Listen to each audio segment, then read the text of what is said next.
Welcome to the Practical Growth Podcast with me, E.B. Johnson, author, NLPMP, and cognitive reappraisal coach. This is the podcast created for people like you, people looking for more health, more peace, more happiness. Each week, I explore a new topic in pop psychology and help you build a better life and better relationships. Join me for special guests, exciting ideas, and practical advice that you can use to improve your life from the inside out. Let's get into it. Hello, my lovelies. It is me, EB, your favorite top medium writer, your favorite top TikTok coach, and your favorite cognitive reappraisal specialist. And I'm back.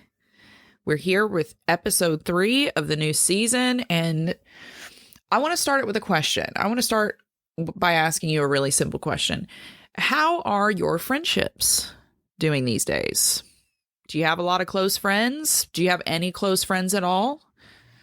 Is there anyone in your life outside of your family, outside of romantic partners, outside of coworkers that you can just kind of rely on, that you can trust? Maybe the better question is, do you feel like you're surrounded by the right people? A lot of my clients, a lot of my readers, they come to me and they basically say, EB, I don't have a lot of friends. I don't feel like I have a lot of friends. And, it's humiliating. But as an adult, I don't think I know how to make friends. I don't think I know how to keep friends. And I don't know why I'm always alone. If you feel like that, then you're not alone, right? There's millions and millions and millions of people out there who feel the same way. When we're kids and we're in school and we're constantly around other kids every day, we make friendships really, really easy. We've got the time and space for it. We've got the proximity, right? That's a big part of it. But when you're an adult and you kind of go off and you're on your own path and you're just trying to keep your head afloat and you're trying to care for your family and you're just trying to survive, all of a sudden it can feel like you don't have a lot of friends, that all of those people that you felt so comfortable around, that made you feel so happy, that lifted you up, they're not there anymore. And it's been a decade or two and you don't really know how to make those connections again. That is what we are going to be talking about today. Friendships, making friendships in adulthood, specifically what it takes to make those new friendships in adulthood, people that you can go and have coffee with, that you can laugh with, that you can travel with, that you can rely on, that you can emotionally invest in outside of your family obligations. That's what we're going to talk about today, because friendship is important. It's more than just superficial things, right? It's more than just shopping dates. Your friends provide you with a real sense of safety and a sense of family in a crazy world, especially if, you're someone like me who is child-free, doesn't have children. Maybe you are, independent. You run your own business. You run your own company. You're just really on your own path. It's really lonely. And you kind of rely on your friends for that sense of family. Maybe you came from a dysfunctional family, so you're not in contact with your family anymore. You guys, know my story. Your friends become that family, right? They become that tribe for people to feel connected, to feel stabilized, to feel safe in the world. And that is very, very important. But making friends is so tough. It sounds stupid, but it is so tough, right? Not only do we have to find the right people to connect with in the first place, we also kind of have to, outside of picking the right people and making sure we're picking the right people, we got to make sure that we're on track, that we're not slipping back into bad habits, that we're not forming friendships that encourage self-sabotage, that we understand healthy behaviors in friendship and that we are displaying them ourselves, that we're setting healthy boundaries both for these new friends and for ourselves. That's a lot to juggle. It's a lot to juggle because you're more aware of these things as an adult. You're not aware of them as a kid. So many of us probably had really terrible friends that we remember as being better than they are because, we didn't really have the same awareness. It's different when you're an adult and you've got a different awareness. So if that is important to you, if any of this so far has sounded like you, then buckle up because I'm going to break down to you what it takes to form friendships, not just any friendships, but good, solid, stable, worthwhile, fulfilling friendships in adulthood. And I'm going to break it down for you through the 6 rules or the 6 kind of fundamental laws of friendship that you have to work to and apply.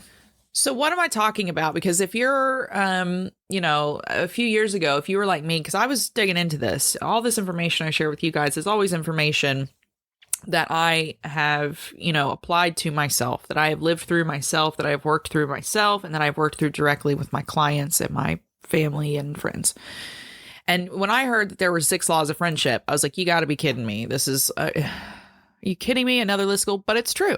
There are 6 fundamentals to a good adult friendship, to a worthy adult friendship, to a stable, supportive, healthy, happy, joyful adult friendship. And you can basically think of them as the foundation of a house. Okay. So moving forward, all of these 6 elements that we talk about, I want you to think about them as the foundation stones of a house that you are building. Okay. And there'll be different sizes for each person. They'll get slotted into different places. But without these 6 fundamentals, the rest of the house, the relationship with that person, it cannot stand. Okay. Ultimately, what these fundamentals do is they create your likability quotient. Okay. All of these things add up to create a likability quotient. And the higher a likability quotient is, the more kind of likable and enjoyable and connected those 2 people are going to be. Okay. The more they're going to blend, the more they're going to mesh, the more they're going to meld and get along. So what are these kind of 6 fundamentals of friendship, these 6 laws of friendship that form your likability quotient? Number 1, and it's the first thing we're most often attracted to in a person, is the law of humor. Okay. It's humor. How funny are you? How funny are the people around you? How much do you laugh, both with yourself, at yourself, and with other people? Okay. Not in a mean way, but in a truly joyful way. How much do you laugh? It turns out that this is actually potentially a key part of building a friendship with someone. People who are funny, people who look for the humor in things. You don't have to be a stand-up comedian, right? You just have to have a really good sense of humor and want to laugh more than you want to complain. But people like that are perceived as more likable. Now, why would that be? Well, it's actually, according to the research, it's because humor reduces anxiety and it increases feelings of trust. So if you can make someone laugh, they're more likely to trust you. They're more likely to feel connected to you. They're more likely to feel attracted to you in a platonic way. So it releases endorphins, essentially, which is good for us. That's one of the chemicals that helps us to form bonds with one another. And, of course, what does the golden rule of friendship say? If you can make people laugh, make people feel good about themselves, they'll like you. And that's what humor does. So that's the first thing that's kind of fundamental to that new relationship. Can you laugh together? Number 2 here is quite interesting, and it's one that people don't really think about too much, but they should. And it is curiosity. The law of curiosity, the element of curiosity. Do you have that? Do you have a little bit of mystery to you? Do you make other people curious? Do you make them want to ask questions about you, your life, what you're doing, what you're working on? When you meet someone new, do you ask them a lot of questions? Are you curious about them? Or do they just kind of quickly fade into the background for you? If you can produce curiosity in other people, it ups that likability quotient. It ups your friendship factor. The more people who want to know you, and again, you don't have to be popular. You just have to be interesting. Okay. And how do you be interesting? You do things that interest you. You lead a life that is filled with your own curiosity, your own interest, and your own passions. It doesn't have to be anything grandiose. If your passion is quilting, and you do a bunch of quilting, you'll end up with other people that do that thing, and they'll be curious about what you do, your methods, your passion for that thing that you're passionate about. So this is the law of curiosity. Do you have the ability to inspire that? Do you have passion within you that's going to make people go, hey, what's that? What's that all about? Number 3 is not going to sit well with you codependents who are listening to this. You oversharers, you potential, and I mean this with pure love, you stage 5 clingers. And it's scarcity, the law of scarcity in friendship. Believe it or not, people want a little bit of inaccessibility. right? They want to feel a little bit like this new friend is a little bit out of reach. Now, that doesn't mean you're trying to play some cool cartoon TV trope, right? You're not too cool for school and not going to talk to them and only answer in one words. That's not what it means. It just means people prefer healthy boundaries and a little bit of distance over desperation.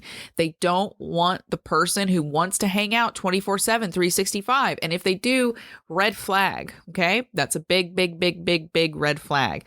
The law of scarcity is essentially just people like something that feels safely out of reach. So you're never more than a phone call or a text away, but you're not always present on their doorstep, smothering them and trying to be a part of every single element of their life. It's a really good way to start a friendship off on the right foot. And people who are willing to form that relationship with you, that friendship, that are willing to, keep the hands up and kind of keep their distance a little bit safely, that shows someone who's going to be healthier for you. It starts everything off with the right momentum moving in the right direction. So scarcity, desperate people who are always available appear like they want something. So if you're trying to form new friendships, stop texting all the time, stop calling all the time, stop trying to hang out all the time, all the time, all the time. We're adults. You can hang out once every 2 weeks sometimes, and that's absolutely fine. So number 5 here, it's another interesting one, and you can take it how you want to take it. But essentially, it's the law of misattribution. The law of misattribution. And what that is this. The law of misattribution states that people who are having a good time are more likely to associate you with that if you're there, even if you have nothing to do with that. So essentially, it's being in the right place at the right time. When you are in upbeat, happy, positive environments where good things are going on and people are enjoying themselves, and they meet you in that environment, they're more likely to associate you with those feelings of happiness, with joy, with having fun, with, all the good stuff. So you kind of want to, wherever those places are for you, which could be the gym, it could be traveling, it could be going to the library. Everybody has different places where they kind of feel that euphoria and that lightness and that fun and that relaxation. Those are the places that you need to go to find the right friends. You need to go and look for people who have those same feelings in those environments. Okay, because that positive association helps move that momentum forward on a friendship. And then you guys have similar interests, similar likes, similar, joys, which is very, very, very positive. And again, high endorphins come into play here. If you try to make friendships in places where people are experiencing joy and relaxation and, fun with their partners and other friends, if you can meet them in that space, they will have high levels of endorphins going on. And that will help boost your endorphins. And then that will help you guys bond with each other. So the law of misattribution, get yourself in the right place at the right time with the right people. And last but not least, number 6 is the law of disclosure. The law of disclosure, which is going to be a tough one, again, for you trauma survivors, because a lot of us don't like to open up. We've had bad experiences. We've had that weaponized against us. But all the same, vulnerability is a very big, very important part of a friendship, okay? Just like it is any other relationship that you care about, that you try to nurture and feed, okay? You have to let down the walls. Your friends can't just see the good stuff that's going on. They need to be able to see the bad stuff too. And that's not to say the minute you meet someone, you have to open the floodgates. This is a build. You're building. Right? Those other 5 elements, let's say that was kind of pouring the concrete. And this last one, this is setting the concrete for the foundation of the house that you're building with the person. You need vulnerability. You need to be vulnerable. You need to ask for help, show your weaknesses, show your shortcomings. Don't be afraid to make mistakes in front of someone that you want to be really deep, long-lasting friends with. Okay? Because that helps to establish deep trust. That forever friendship that you think you want, that you know you need, whatever the situation is, that is not just smiles and rainbows. That is a human connection, and both of you will be having human experiences together, which means good and bad. Ebbs and flows, high times, low times. You have to disclose your shadows to one another too if you want to have solid, real adult friendships. And that's the 6 elements. So what do we do with this? How do we actively move forward with this to create new friendships? You need to understand that what happens is these 6 foundation stones, they come together and they build what I mentioned up top as your likability quotient. Okay. And your likability quotient is the measurable effect of your ability to connect with other people. It's a term that was coined by Dr. Henry Weisinger, and he's an emotional intelligence expert in 2015. And what he showed through his research was that this quotient was shown to affect every area of your life, but most especially your friendships, your long-term friendships, the friendships you were able to make. So using those 6 kind of laws of friendship, those 6 elements of this likability quotient, how do we do this? How do we do this? How would that actively be applied? What would it look like? Listen, if you want to form more solid friendships, this is what you need to do. So get out your notebook, get out your pen and paper, and just going to break it down very, very quickly and sum it all up. Stop taking yourself so seriously, number 1. Okay? Laugh a little. If you're feeling anxious, if you're a socially anxious person, learn to be funny. Learn how to be funny. And every time you feel awkward, make it funny. Find an opportunity and make it funny. If you can laugh and you can make them laugh, you're going to lessen your anxiety. You're going to lessen their anxiety. You're going to raise the endorphins and build a stronger connection. Next, find people with similar interests. Put yourself in environments where people are doing things that you like to do and that they like to do. Find that similarity connection. Next, get interested in something. Start doing things that you like. Get curious. Were you the kid that read the volcano book over and over and over again in the library and like just lost yourself in it? Go do that. Go do that. And then talk to somebody at the library. You know, make a little joke, make a little funny face at somebody like, oh, can you believe this? They don't have the volcano book anymore. Anything. Get interested, do passion projects, get curious about life, and you will meet the right people along the way, but you got to be curious. Next, stop being desperate. You got to stop. You know, have you ever heard that saying, if you stop looking for something, you'll find it? It's the same way here. Just if you stop trying to force friendships, if you stop being desperate, like I met this person that I like, I got to cling, cling, cling. Just be like, oh, I met this person that I like. That'd be cool if it worked out. I'm just going to keep living my life now and see them when I can. That's when the friendships happen. It's when you cool off, let go, just chill out a little bit.